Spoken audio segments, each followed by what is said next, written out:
Hello my dear students, welcome back to another video. बच्चों, जैसे कि आपको पता है, प्रीवियस वीडियो में मैंने आपको 7th स्टैंडर्ड का maths final question paper practice के लिए दिया था, जो 60 मार्क्स का था। 2.5 आवर आपको प्रोवाइड किए थे। अगर आपने अटेम्प्ट किया है तो कमेंट में जरूर बताइए कि आपको कितना मार्क्स ऑब्टेन हुआ। इस वीडियो में पूरा डिटेल आपको सोल्यूशन प्रोवाइड करूंगा, तो वीडियो एंड तक जरूर देखिएगा। वीडियो में आगे बढ़ने से पहले चैनल को सब्सक्राइब कर लो और बेल आइकन को प्रेस कर दो, ताकि जब कभी भी न्यू वीडियो अपलोड हो तो नोटिफिकेशन सबसे पहले आपको मिले। अब आइए क्विकली स्टार्ट करते हैं आज की क्लास। सेक्शन ए था मल्टीपल चॉइस क्वेश्चन। 5 क्वेश्चन आपको पूछे गए हैं। हर क्वेश्चन में आपको 4 ऑप्शन दिए गए हैं, तो कोई एक करेक्ट होगा। आइए देखते हैं। पहला क्वेश्चन था, if 10 pens cost 60 rupees, what is the cost of 13 such pen. ध्यान से देखो, 60 पेन है जो आ रहे हैं 10 रुपीज में। मुझे फाइंड करना है 1 पेन का कितना कॉस्ट होगा, तभी तो मैं 13 पेन का निकाल सकता हूँ। तो अगर मैं इसको डिवाइड करता हूँ तो क्या मिलेगा? 10 वन जा 10, 10 सिक्स जा 60 बराबर। तो ये हो गया 1 पेन का कॉस्ट, लेकिन मुझे फाइंड करना है 13 का। तो मैं क्या करूंगा, 13 को 6 से मल्टीप्लाई कर दूंगा। 3 6 जा होता है 18, 6 1 जा 6 प्लस 1 7। तो यहाँ पर डी वाला ऑप्शन होगा करेक्ट। जिस किसी ने भी 78 सेलेक्ट किया है उसका आंसर सही होगा। अब आइए देखते हैं सेकंड वाला क्वेश्चन, प्रिंसिपल प्लस इंटरेस्ट। क्या होता है बच्चों? प्रिंसिपल और इंटरेस्ट दोनों को जब आप मिक्स करते हो उसको हम कहते हैं अमाउंट। तो ऑप्शन ए इज करेक्ट। अगर ए किसी ने सेलेक्ट किया है अमाउंट, उसका आंसर सही होगा। नेक्स्ट क्वेश्चन है, the measure of a semi circular arc is equal to. कितना होता है बच्चों? 180 degree. C is the correct option. जिस किसी ने भी सी सेलेक्ट किया है वो करेक्ट है। नेक्स्ट क्वेश्चन है, perimeter of a square is equal to. 4 option आपको दिए गए हैं। A is the correct, 4 into side. तो यहाँ पर आ जाएगा 4 मल्टीप्लाई बाय साइड। जिस किसी ने भी ए सेलेक्ट किया है उसका आंसर सही होगा। इसके बाद का क्वेश्चन है, एरिया ऑफ रेक्टेंगल। आंसर है length into breadth. C is the correct option, length into breadth. तो यहाँ पर मेन क्वेश्चन 1 कंप्लीट होता है। इसके बाद आपको पूछा गया था answer the following. Total 10 question थे। पहला question, total interest I is equal to. ये होगा इसका correct formula, principal into rate into time upon में 100। समझा? अब नेक्स्ट क्वेश्चन आपको दिया गया था, a plus b the whole square. इसका फॉर्मूला कैसे आएगा? बहुत सिंपल है, a square plus 2ab plus b square. Next question very simple, hypotenuse square is equal to. क्या होता है बच्चों? Base square plus height square. बस इतना ही लिखना था, 1 मार्क मिल जाएगा इजीली। नेक्स्ट क्वेश्चन है, a plus b a minus b. Simple है, a square minus b square. Formula अगर याद होगा तो इजीली आप कर लोगे। नेक्स्ट क्वेश्चन, पाई का वैल्यू क्या होता है? 2 वैल्यू है। एक तो है 22/7 और दूसरा वैल्यू होता है 3.14। दोनों में से कोई एक भी लिखा है तो करेक्ट है। देखो 22/7, इसको जब आप सॉल्व करोगे तो आपको यही मिलेगा। करके देखना है, आइए देखते हैं। देखो 7 1 जा 7, यहाँ पर 7 3 जा 21, 22 में से 1 गया तो यहाँ पर 1 बच गया। यहाँ पर पॉइंट लगाएंगे और यहाँ पर आ जाएगा 0। फिर आएगा 7 1 जा 7, 10 में से 7 गया तो 3 बच गया। फिर से 0 लगाएंगे, 7 4 जा 28। पॉइंट के बाद 2 वैल्यू ही लेते हैं तो 3.14 इज द करेक्ट आंसर। 22/7 लिखोगे तो भी चलेगा। नेक्स्ट क्वेश्चन है, पेरीमीटर ऑफ अ रेक्टेंगल। इसका फॉर्मूला क्या है बच्चों?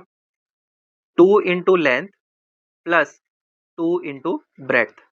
जिसने भी ये लिखा है उसका आंसर करेक्ट होगा। नेक्स्ट है, एवरेज का फॉर्मूला आपको लिखना है, sum of all scores in given data upon total number of scores. ये है इसका करेक्ट आंसर। देखो बच्चों, जितने भी क्वेश्चंस मैंने लिए हैं सारे आपके टेक्स्ट बुक से ही हैं, कोई भी बाहर का क्वेश्चन नहीं है। नेक्स्ट है, a cuboid has 6 phases. Cuboid के पास 6 फेज होते हैं। इसके बाद है 30 प्लस 1.5 प्लस 1.5। बहुत सिंपल है, पहले आप क्या कीजिए, 1.5 को 1.5 से प्लस कीजिए। यहाँ पर क्या आएगा 10 और यहाँ आ गया 3। टोटल आ गया यहाँ पर 3.0 और प्लस यहाँ पर क्या है 30। टोटल आ जाएगा यहाँ पर 33। समझा? ये 1.5 1.5 3 होता है, 3 प्लस 30 33।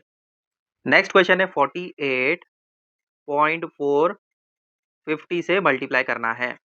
तो अभी फिलहाल हम पॉइंट को इग्नोर करते हैं और डायरेक्टली मल्टीप्लीकेशन करके बाद में एक डिजिट के बाद पॉइंट लगा देंगे। ठीक है, अब पहले तो आप इसको मल्टीप्लाई कीजिए। 0, यहाँ पर भी 0, यहाँ पर भी 0, क्योंकि 0 से जब भी मल्टीप्लाई करोगे किसी को तो वो 0 ही मिलेगा। नेक्स्ट में फिर यहाँ पर आएगा मल्टीप्लीकेशन साइन, 5 4 जा 20, तो 2 आ जाएगा यहाँ पर, 0 आ गया नीचे। 5 8 जा 40, 40 प्लस 2 42, 4 आ जाएगा कैरी में, 2 आ जाएगा यहाँ पर। 5 4 ज़ा 20, 20 प्लस 4 24। तो यहाँ आ जाएगा 24, अब प्लस करेंगे तो यहाँ 0, यहाँ भी 0, 2 4 2। एक डिजिट के बाद पॉइंट लगाना है, तो यहाँ पर आ गया पॉइंट, ये 0 को हटा सकते हैं। आंसर क्या मिलेगा? 2420। जिसने भी ये लिखा है करेक्ट होगा। समझा किस तरीके से करना है? ऐसे ही अगर किया है तो 15 मार्क्स यहाँ पर आपको मिल जाएंगे। अब आता है section B, solve the following any 5। यहाँ पर आपको टोटल 10 मार्क्स के लिए क्वेश्चन पूछे जाएंगे, 5 ही अटेम्प्ट करने हैं। क्वेश्चन आपको पूछा गया था, if 7 kg onion cost ₹140, how much must we pay for 12 kg onions. तो हमने पहले क्या किया, let the cost of 12 kg onion be x। हमें नहीं पता था 12 kg अनियन का कितना हो रहा था, तो उसको हमने x कंसिडर कर लिया। ठीक है, फिर उसके बाद लिखा the quantity of onions and their cost are in direct proportion. मतलब ये दोनों डायरेक्ट प्रोपोर्शन में है। तो अगर 7 kg मुझे 140 में मिल रहा है, तो 12 kg मुझे x में मिल रहा है, क्योंकि x हमें फाइंड करना है। तो इसीलिए यहाँ पर x लिख दिया। 7 अप साइड में आ गया, 140 आ गया डाउन में, 12 अप साइड में आ गया, x आ गया डाउन में। इसके बाद मैं क्या करता हूँ, क्रॉस मल्टीप्लाई करता हूँ। तो ये x जाएगा 7 के पास और ये 140 जाएगा 12 के पास। देखो 7x आ गया और 12 के पास आ गया 140। ठीक है, अब इसके बाद मैं क्या करता हूँ, इस x को अकेले कर देता हूँ। 7 है मल्टीप्लीकेशन में, जब बाउंड्री क्रॉस करेगा तो वो अपना साइन चेंज करके डिवीजन में हो जाएगा। तो x अकेले हो गया, 12 मल्टीप्लाई बाय 140 अपनी जगह ही था, बस 7 आ गया डाउन में। इसके बाद जस्ट आपको कैलकुलेट करना है, क्या होगा देखो, यहाँ पर मैं आपको समझाता हूँ। 12 मल्टीप्लाई बाय 140, डाउन में है 7, 7 1 ज़ा 7, 7 2 ज़ा 14 और ये 0 आ गया यहाँ पर। अब 12 को 20 से अगर आप मल्टीप्लाई करते हो तो क्या मिलेगा देखो, यहाँ पर 0, यहाँ पर 0, यहाँ पर 2 2 ज़ा 4, 2 1 ज़ा 2, क्या आएगा 0 4 2, 240 आया यहाँ पर। तो 12 kg का 240 रुपीज़ होगा। ये है इसका सोल्यूशन। ऐसे ही किया तो 2 मार्क्स इजीली मिल जाएगा। नेक्स्ट क्वेश्चन था, पंकज ने डिपॉजिट किया 1,50,000 बैंक में 10% के हिसाब से 2 ईयर के लिए, तो टोटल अमाउंट उसको कितना मिलेगा ये बताना था। तो हमने यहाँ पर प्रिंसिपल अमाउंट लिखा 1,50,000, परसेंटेज उसको जो मिल रहा है रेट ऑफ इंटरेस्ट वो 10% का है और टाइम उसने 2 साल के लिए रखा है। तो टोटल इंटरेस्ट हमें फाइंड करना है। क्या लिखा था यहाँ पर, टोटल अमाउंट फाइंड करना है। तो पहले हम टोटल इंटरेस्ट का अमाउंट निकालेंगे। तो total interest is equal to principal amount into rate of interest into time upon में टी। ये फॉर्मूला आपको पूछा भी गया था, तो फॉर्मूले अच्छे से याद करने हैं। इसके बाद जस्ट आपको वैल्यू सब्स्टिट्यूट करना है। पी का वैल्यू 1,50,000, आर का वैल्यू 10 और जो टाइम है वो 2 ईयर्स है। तो यहाँ पर आ गया अमाउंट और डाउन में 100 रहेगा, क्योंकि परसेंटेज जब भी लिखते हैं 100 आता है। इसके बाद देखो क्या हो रहा है, यहाँ से ये 2 जीरो और अप साइड से ये 2 जीरो कैंसिल हो जाएंगे, तो नीचे पूरा खाली हो गया। अप साइड में बच गया 1500 मल्टीप्लाई बाय 10 मल्टीप्लाई बाय 2। देखो यहाँ पर एक जीरो है, तो यहाँ पर हम इस 10 को हटा सकते हैं, 1500 आ जाएगा और मल्टीप्लाई बाय ये 2 आ जाएगा। अब ये तो बहुत ईजी है, 2 जीरो जा 0, फिर 2 जीरो जा 0, फिर 2 जीरो जा 0, 2 5 जा 10, 0 आ गया यहाँ पर, 1 कैरी हो गया, 2 1 जा 2 प्लस 3, देखो 30,000 आया। यहाँ पर मिल गया आपको टोटल अमाउंट इंटरेस्ट का। ठीक है, अब इसके बाद हमें फाइंड करना था अमाउंट। उसके लिए हम क्या करेंगे, formula apply, total amount is equal to principal plus total interest. मतलब उसने जो अमाउंट रखा था वो था 1,50,000, उसके ऊपर उसको जो इंटरेस्ट मिला है वो मिला है 30,000 का 2 साल के लिए। तो दोनों को जब हम प्लस करेंगे तो 1,80,000 मिलेगा। यही आंसर है यहाँ पर। समझा? नेक्स्ट क्वेश्चन में आपको रेडिया एंड कॉर्ड फाइंड करना है इसमें से। तो रेडियस किसको कहते हैं, जो हाफ होता है सर्कल का, ये होता है हाफ। मतलब सेंटर से कोई एक एंड तक अगर वो जाए उसको हम कहेंगे रेडियस। जैसे अगर मैं यहाँ से यहाँ तक एक लाइन ड्रॉ कर लूँ तो इसको भी मैं रेडियस कह सकता हूँ। यहाँ से यहाँ तक एक लाइन ड्रॉ कर लूँ तो इसको भी रेडियस कह सकता हूँ। तो ऐसे हाफ हाफ वाले अगर आप देखें तो कितने मिलेंगे आपको, ओ ए ये एक मिल जाएगा, ओ बी ये दूसरा है, ओ एफ ये तीसरा है, ओ सी ये चौथा है। ठीक है, तो यहाँ पर आप लिखना चाहे तो लिख सकते हैं O A, O B, O C and O F. ये रहेंगे 4 रेडियाई। समझा? अब आइए कॉर्ड देखते हैं। कॉर्ड का मतलब क्या, कोई भी एक पॉइंट से दूसरे पॉइंट तक वो जाना चाहिए और कंप्लीट होना चाहिए। जैसे यहाँ पर ई सी मिल रहा है, ठीक है, ये एक पॉइंट से दूसरे पॉइंट तक जा रहा है सर्कल के, इसको हम कहेंगे कॉर्ड।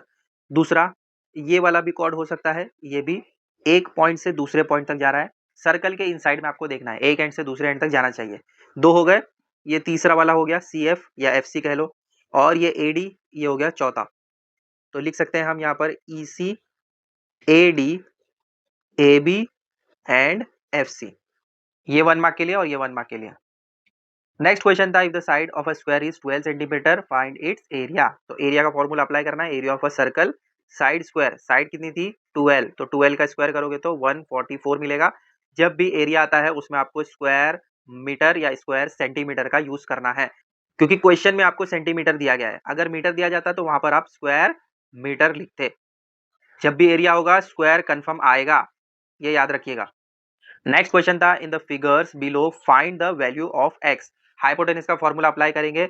ये जो एक्स है इसका वैल्यू कैसे निकलेगा? अगर आप देखते हैं in triangle L M N, ये जो है ये 90 डिग्री है, मतलब एंगल एम 90 डिग्री है, यहाँ पर लिख दिया गया है। और एल एन जो है वो हाइपोटेनियस है। तो हाइपोटेनस का फॉर्मूला अप्लाई करेंगे, hypotenuse square is equal to base square plus height square बराबर x square is equal to, x क्यों है, hypotenuse square is equal to base square plus height square, इस तरीके से आता है। तो हाइपोटेनस पर एक्स है इसीलिए यहाँ पर आ गया एक्स स्क्वायर, बेस है 24 प्लस हाइट है 7, सबका स्क्वायर लेना है हमें। तो एक्स स्क्वायर अपनी जगह रहेगा, उसको फाइंड करना है। 24 का स्क्वायर अगर आप निकालते हो तो आपको मिलेगा 576 प्लस 7 का स्क्वायर निकालोगे तो 49, दोनों को अगर आप प्लस करोगे तो 625 मिलेगा। और यहाँ पर है एक्स स्क्वायर और यहाँ पर हो जाएगा 25 स्क्वायर। क्यों किया ऐसा? आप ऐसे भी कर सकते हैं कि स्क्वायर को राइट हैंड साइड में भेज दोगे तो इसका स्क्वायर रूट आपको 25 ही देगा, या फिर आप ऐसे कर सकते हो कि स्क्वायरिंग बोथ साइड, तो ये स्क्वायर और ये स्क्वायर कैंसिल हो जाएगा, आपको x का वैल्यू मिल जाएगा 25 यूनिट्स। यूनिट्स लिखना जरूरी है, नहीं तो मार्क्स कट हो सकता है। ऐसे ही किया तो 2 मार्क्स इजीली मिल जाएगा। सेक्शन सी में आपको टोटल 7 क्वेश्चन पूछे गए हैं, उसमें आपको 5 अटेम्प्ट करने हैं। 3 मार्क का एक क्वेश्चन है। पहले में आपको दिया गया था एवरेज वेट सेक का निकालना है, ये सारी चीजें आपको दी गई थी, सबके वेट हैं। फॉर्मूला अप्लाई करेंगे, average weight of the sack is equal to sum of the weight of each sack upon number of sack. सब को प्लस करने के बाद टोटल देखो कितने, 1 2 3 4 5 6 7 8, इसीलिए अपॉन में 8 लिखा है। ठीक है, तो इन सब को जब आप प्लस करोगे तो अप साइड में आपको मिलेगा 395.2 और डाउन में आ जाएगा 8, क्योंकि टोटल 8 सेक हैं। इनको डिवाइड करने के बाद आपको मिलेगा 49.4, यही है आपका एवरेज वेट। ठीक है, कॉपी करना है तो वीडियो पॉज करके कॉपी कर सकते हो। नेक्स्ट क्वेश्चन आपको ये पूछा गया था, फॉर्मूला यूज करते हुए वैल्यू निकालना है इसका।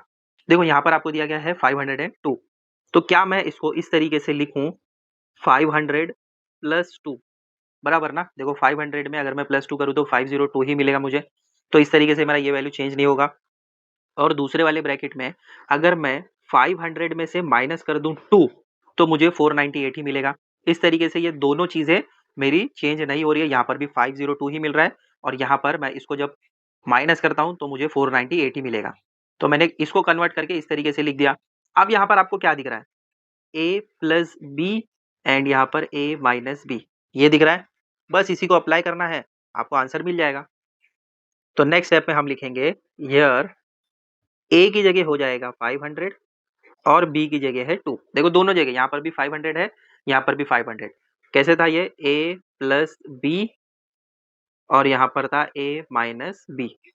ठीक है, हाईलाइट करने के लिए यहाँ पर मैं ग्रीन में कर देता हूँ ताकि आपको समझ में आ जाए। तो देखो यहाँ पर a की जगह 500 है, b की जगह 2 है, दोनों जगह सेम टू सेम, a की जगह यहाँ पर भी 500, यहाँ पर भी b की जगह 2 है। प्लस माइनस उसको हम बाद में देखेंगे। देयरफॉर अब यहाँ पर है a प्लस बी ना, तो यहाँ आ जाएगा 500 प्लस बी की जगह है 2 और दूसरा वाला है 500 माइनस 2।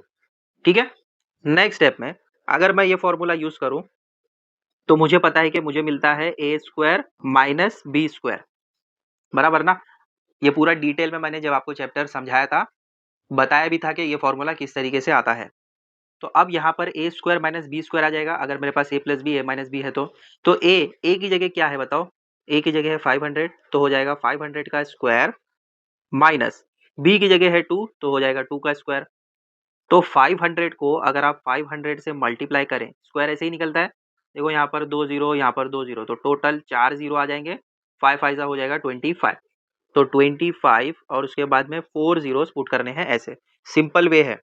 माइनस 2 2 कितना होता है 4, माइनस करो, इसमें से अगर आप 4 माइनस करें तो क्या मिलेगा, अप साइड में पूरे के पूरे स्मॉलर नंबर है। तो मैं क्या करता हूँ, यहाँ पर एक उदाहरण ले लेता हूँ, ये 4 हो जाएगा, ये 10, ये 9, ये 10, ये फिर से 9 क्योंकि बाजू में एक जाएगा, ये 9 बन जाएगा और ये बन जाएगा 10। तो 10 में से यहाँ पर 6 आया, यहाँ पर 9, यहाँ पर 9, यहाँ पर 9, ये 4 और ये 2, तो आंसर मिलेगा 24996। यही है इसका फाइनल आंसर। आया समझ में? अब आप अगर करना चाहें 502 को मल्टीप्लाई करो 498 से, तो भी आपको यही आंसर मिलेगा। बट अगर ऐसा आपने किया तो आपको मार्क्स नहीं मिलेगा, क्योंकि आपको पूछा गया है फॉर्मूला अप्लाई करके वैल्यू फाइंड करना है। तो अगर आपने बिना फॉर्मूला अप्लाई किए डायरेक्टली मल्टीप्लाई किया, आंसर तो मिल जाएगा, बट ये जो फॉर्मूला अप्लाई नहीं किया है इसके लिए मार्क्स कट होगा। ठीक है? डायरेक्ट आंसर लिखोगे तो शायद हाफ मार्क्स मिल जाए, बट ये स्टेप्स नहीं लिखे हैं तो इसके लिए मार्क्स कट हो सकता है। कॉपी करना है तो वीडियो पॉज करके कॉपी कर लो। नेक्स्ट क्वेश्चन में आपको ये 3 नंबर दिए गए थे, पाइथागोरन ट्रिपलेट फाइंड करना था। तो पाइथागोरन ट्रिपलेट किस तरीके से फाइंड करते हैं, हम सबको स्क्वायर करते हैं। 2 का स्क्वायर आपको मिलेगा 4, 4 का स्क्वायर आपको मिलेगा 16, 5 का स्क्वायर आपको मिलेगा 25, बराबर। तो हम क्या करते हैं, बाकी के 2 नंबर को प्लस करके चेक करते हैं कि वो थर्ड नंबर के बराबर है या नहीं। तो यहाँ पर हम क्या करेंगे, इस 4 को और 16 को प्लस करके देखेंगे क्या वो बाकी के नंबर से इक्वल टू है या नहीं है। यहाँ पर आ जाएगा 4 + 16 कितना आ रहा है 20, which is not equal to 25। So therefore हम कह सकते हैं 2 square + 4 square is not equal to 5 square. तो ये पाइथागोरन ट्रिपलेट नहीं है, तो हम यहाँ पर लिखेंगे 2 4 5 is not a Pythagorean triplet. इसके बाद क्वेश्चन 12 था, what is the value of rectangular plot of land 75.5 metre long and 30.5 metre broad at the rate of 1000 rupees per square metre. इस क्वेश्चन में देखो आपको बता दिया गया है रेक्टेंगुलर प्लॉट है, तो एरिया ऑफ रेक्टेंगल का फॉर्मूला अप्लाई करेंगे, जो होता है लेंथ इंटू ब्रेथ। लेंथ है ये 75.5, ब्रेथ है 30.5, दोनों को मल्टीप्लाई करोगे तो आपको एरिया मिल गया। ठीक है, लेकिन उसके बाद में आपको वैल्यू भी बताना था। तो वैल्यू कैसे निकलेगा, एरिया ऑफ प्लॉट जो आपको एरिया मिला है उसको मल्टीप्लाई करना पड़ेगा इस वाले अमाउंट से, 1000 से मल्टीप्लाई करो, क्योंकि पर स्क्वायर मीटर का प्राइस जो है वो 1000 रुपीज है। तो दोनों को जब आप मल्टीप्लाई करोगे तो आपको ये अमाउंट मिलेगा, और यही है इसका आंसर। नेक्स्ट क्वेश्चन में आपको सर्कमफेरेंस दिया गया था, फाइंड करना था रेडियस। सर्कमफेरेंस का फॉर्मूला अप्लाई करेंगे, c इज इक्वल टू 176, सी का फॉर्मूला है 2πr, 2 पाई का वैल्यू 22/7 या 3.14 ले सकते हो। r का वैल्यू आपको फाइंड करना है, r नहीं दिया गया है, r ही फाइंड करना है। तो आप क्या करोगे, 2 × 22/7 लिखोगे। किस तरीके से आ रहा है देखो कैलकुलेशन, इन दोनों को हमने मल्टीप्लाई कर दिया, तो यहाँ पर मुझे मिला 44/7, और ये था 176 इज इक्वल टू के वो साइड। तो मुझे अब क्या करना है, लेफ्ट हैंड साइड में देखो 44/7 मल्टीप्लाई बाय आर है। ठीक है, तो मैं ये आर को अकेले कर देता हूँ, ये दोनों डिवीजन में है। जब राइट हैंड साइड में जाएंगे तो मल्टीप्लीकेशन में हो जाएंगे, 176 अपनी जगह ही है, ये हो जाएंगे मल्टीप्लीकेशन में, क्योंकि यहाँ पर ये दोनों डिवीजन में। अब जब ये बाउंड्री क्रॉस कर रहे हैं तो ये अपना पोजीशन चेंज कर देंगे, यहाँ पर आ जाएगा 7 और यहाँ पर डाउन में आ जाएगा 44। क्यों ऐसा हुआ, 7 अपसाइड क्यों किया, क्योंकि ये बाउंड्री क्रॉस कर रहे हैं और ये डिवीजन में ही है, लेकिन यहाँ पर आकर मल्टीप्लाई करना पड़ेगा और ये अपनी वैल्यू चेंज कर देंगे क्योंकि बाउंड्री इन्होंने पार किया है। अब 44 1 जा 44 और 44 4 जा होता है 176। 4 को जब आप मल्टीप्लाई करेंगे 7 से तो आपको मिलेगा 28, यही है इसका आंसर। समझा, ये वाला पार्ट और ये वाला पार्ट इंपॉर्टेंट है, ध्यान से करिएगा। नेक्स्ट क्वेश्चन में आपको पूछा गया था, Javed deposited ₹12,000 at PCPA in a bank for some year. कितने ईयर के लिए उसने रखा है अमाउंट हमें नहीं पता, बट उसको इंटरेस्ट जो मिल रहा है वो 9% मिल रहा है, अमाउंट ये दिया गया है। तो कितने ईयर के लिए उसने अपना अमाउंट रखा था, यही हमें फाइंड करना था। तो सबसे पहले हमने गिवन लिखा 12,000 जो आपको दिया गया है, इंटरेस्ट उसको मिल रहा है 9% का, और उसके ऊपर जो अमाउंट उसको मिल रहा है वो है 17,400। ये सारी चीजें गिवन में दी गई है। तो पहले हमने टोटल अमाउंट देखा, principal plus interest. Principal amount था 12,000, इंटरेस्ट हमें नहीं पता है उसको उस पर कितना मिल रहा था, लेकिन अमाउंट दे दिया गया था। तो amount is equal to principal यहाँ पर आपको दिया गया है और इंटरेस्ट हमने वैसे ही रखा। अब इंटरेस्ट को अकेले कर दिया, ये 17,000 भी अपनी जगह है, 12,000 को हमने लेफ्ट हैंड साइड में भेजा, माइनस करने के बाद हमें मिला 5,400। तो इंटरेस्ट उसको मिल रहा था 5,400 का। तो अब ये कितने ईयर पर उसको मिल रहा है ये हमें नहीं पता था, तो उसके लिए हमने क्या किया, टोटल इंटरेस्ट का फॉर्मूला लगाया, principal amount rate of interest time upon 100। Total interest हमें मालूम था 5,400 है, प्रिंसिपल अमाउंट भी पता है, रेट ऑफ इंटरेस्ट भी 9 दिया गया है, टाइम हमें नहीं पता है, तो टी को हमने वैसे ही रखा क्योंकि टी हमें फाइंड करना है, अपॉन में आ जाएगा 100। अब इसके बाद वैसे ही करना है, टी को अकेले कर देना है और इसको भेजना है लेफ्ट हैंड साइड। ठीक है, तो 5400 अपनी जगह ही है, ये आ गया यहाँ पर 100 और ये दोनों आ गए डाउन में। ठीक है, अब आपको जस्ट कैलकुलेशन करना है, ये 2 जीरो से ये 2 जीरो कैंसिल हो जाएगा, 9 1 जा 9, 9 6 जा 54 और ये जो 2 जीरो बच गए वो आ गए यहाँ पर। पूरा कैलकुलेशन यहाँ पर देख लेते हैं। देखो यहाँ पर 600 आ गया और डाउन साइड में है 120, तो ये आ गया 1 जीरो से 1 जीरो कैंसिल, 12 1 जा 12, 12 5 जा 60, तो 5 ईयर्स रहेगा इसका करेक्ट आंसर। पूरा सोल्यूशन प्रोवाइड कर दिया। नेक्स्ट क्वेश्चन है, the stock of grain in a government warehouse last 30 years for 4000 people, how many days will it last for 6000 people. 30 days के लिए 4000 पीपल हैं, तो 600 पीपल के लिए कितना डेज होगा वो यहाँ पर हमने फाइंड करके बता दिया। ठीक है, सबसे पहले हमें नहीं पता था इसीलिए एक्स कंसीडर किया, 6000 पीपल के लिए कितना होगा, फिर 6000 multiply by x is equal to 4000 multiply by 30, ये आपको दिया गया है। 4000 पीपल के लिए 30 डेज हो रहा है, तो सबको कैलकुलेट जब आपने किया तो आपको पता चला कि 20 डेज के लिए चलेगा 6000 पीपल के लिए। इसके बाद स्टार्ट होता है सेक्शन डी। क्वेश्चन 16 में आपको पूछा गया था, Suresh and Ramesh together invested rupees 1,40,000 in the ratio 4:5 and bought a plot of land. After some year they sold it at a profit of 20%. What is the profit each of them got? तो यहाँ पर आपको individual profit बताना है कि उनको कितना मिला है। ठीक है, रेशियो है 4:5, तो टोटल इन्वेस्टमेंट था 1,44,000, दोनों ने मिलकर डाला, 20% दोनों को प्रॉफिट हुआ। कितने पर हुआ? 1,44,000। तो इसका अगर आप परसेंटेज निकालेंगे तो आपको अमाउंट मिलेगा 28,800, मतलब 20% का 28,800 रुपीज में होता है। परसेंटेज और रुपीज अलग है। फिर प्रोपोर्शन आपको दिया गया था 4:5, यानी सुरेश का 4 और रमेश का 5 हो गया। तो इंडिविजुअली जब आप प्रॉफिट निकालोगे तो सुरेश का 4x हो जाएगा और रमेश का हो जाएगा 5x। ठीक है, तो 4x प्लस 5x दोनों को मिलाकर 28,800 मिला था। ये रहा पूरा सोल्यूशन। नेक्स्ट क्वेश्चन है, rectangular hall is 12 metre long and 6 metre broad, it's flooring is to be made of square tiles of side 30 centimetre, how many tiles will it fit in the entire hall, how many would be required if the tiles of a side is 15 centimetre were used. इसमें आपको दो फॉर्मूले apply करने हैं। Area of rectangular यानी area of rectangle का formula length into breadth हो गया, तो वो हमें मिल गया 72 स्क्वायर मीटर। ठीक है, इसके बाद में लिखा है side of the square shape tile, मतलब यहाँ पर आपको बता दिया गया कि जो टाइल का शेप है वो स्क्वायर शेप है और वो 30 सेंटीमीटर का है। ठीक है, यहाँ पर देखो मीटर में दिया गया है और यहाँ पर है सेंटीमीटर में, तो हमें इसको कन्वर्ट करना पड़ेगा। तो जब हमने इसको कन्वर्ट किया मीटर में तो 3/10 हमको मिला। जैसे कि मैंने आपको बताया कि इसमें रेक्टेंगल भी है और स्क्वायर भी है, तो एरिया ऑफ अ टाइल यानी एरिया ऑफ स्क्वायर का फॉर्मूला अप्लाई करना पड़ेगा, क्योंकि जो टाइल है वो स्क्वायर शेप का है। तो एरिया ऑफ टाइल लिखा है side square, area of square का फॉर्मूला होता है साइड स्क्वायर, तो साइड मिला 3/10, 9/100 स्क्वायर मीटर लिखेंगे यहाँ पर, क्योंकि हमने सेंटीमीटर से मीटर में कन्वर्ट किया है। ये हो गया conversion. Area of rectangle, area of square दोनों अप्लाई कर दिया। इसके बाद यहाँ पर हमने फाइंड किया है कि कितना स्क्वायर शेप टाइल यहाँ पर यूज हो सकता है, तो वो रहा इसका आंसर यहाँ पर। नेक्स्ट क्वेश्चन में आपको फैक्टराइज करना था दो चीजें, P square minus Q square. तो यहाँ पर ए हमने पी ले लिया और बी ले लिया क्यू, क्योंकि यहाँ पर ए स्क्वायर माइनस बी स्क्वायर इस वाले फॉर्मूले को यूज करना है, तो उसके अकॉर्डिंग यहाँ पर a plus b and a minus b आ जाएगा, और जो क्वेश्चन में आपको दिया गया है उसके अकॉर्डिंग आ जाएगा P plus Q and P minus Q. ये रहा 2 मार्क का और ये रहा 2 मार्क का। यहाँ पर भी आप क्या करेंगे, ए स्क्वायर माइनस बी स्क्वायर का फॉर्मूला अप्लाई करेंगे, तो ए स्क्वायर का मतलब 2x स्क्वायर, बी स्क्वायर का मतलब 5y स्क्वायर। ठीक है, अप्लाई करने पर यहाँ पर आपको मिल जाएगा आंसर। नेक्स्ट क्वेश्चन में आपको फ्रीक्वेंसी टेबल ड्रॉ करना था, ये सारा डेटा आपको दिया गया है, फ्रीक्वेंसी टेबल हमने यहाँ पर ड्रॉ करके आपको बता दिया। नेक्स्ट क्वेश्चन में आपको 1 to 50 के बीच में पाइथागोरन ट्रिपलेट फाइंड करने थे, तो ये सारे रहे पाइथागोरन ट्रिपलेट जो 1 से 50 के बीच में होंगे। नेक्स्ट लास्ट क्वेश्चन है, इसमें आपको पूछा जा रहा था जेठालाल टू का housing loan of 2,50,000 from a bank at 10 PCPA for 5 year, what is the yearly interest he must pay and total amount he return to the bank.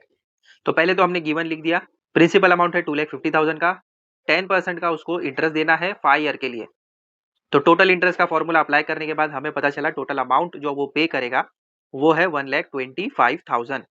अब ईयरली इंटरेस्ट कितना देना है उसको फाइंड करने के लिए हमें यहाँ पर उसको डिवाइड करना पड़ेगा 5 से, क्योंकि 5 ईयर्स के लिए उसने लोन लिया है, तो वो करने के बाद हमें पता चला कि ईयरली उसको 25,000 रुपीज पे करना है, और टोटल अमाउंट उसको जो रिटर्न करना है बैंक को वो कैसे पता चलेगा, principal amount plus total interest, क्योंकि जो उसने अमाउंट लिया है उस पर इंटरेस्ट भी उसको देना है, तो प्रिंसिपल अमाउंट 2,50,000 है, टोटल इंटरेस्ट है 25,000 पर ईयर का, लेकिन टोटल इंटरेस्ट 5 ईयर के लिए कितना था, वो था 1,25,000, तो प्रिंसिपल अमाउंट 2,50,000 टोटल इंटरेस्ट 1,25,000, दोनों को प्लस करेंगे तो 3,75,000 टोटल अमाउंट बैंक को रिटर्न करना था। तो फाइनल आंसर में हमने लिखा द ईयरली इंटरेस्ट ₹25,000 उसको पे करना है। जेठालाल टोटल रिटर्न करेगा बैंक को 3,75,000। ये रहा पूरा सोल्यूशन। इसी के साथ पूरा 60 मार्क का क्वेश्चन पेपर आपको एक्सप्लेन करके सोल्यूशन भी प्रोवाइड कर दिया। आई होप ये वीडियो आपके लिए हेल्पफुल रहेगा। ऐसे और वीडियोस हम आपके लिए लाते रहेंगे, तो चैनल को सब्सक्राइब कर लो। वीडियो अच्छा लगता है तो इसको ज़्यादा से ज़्यादा शेयर करो अपने फ्रेंड्स एंड रिलेटिव से। मिलते हैं बच्चों अगले वीडियो में बहुत जल्द। Till then take care, bye.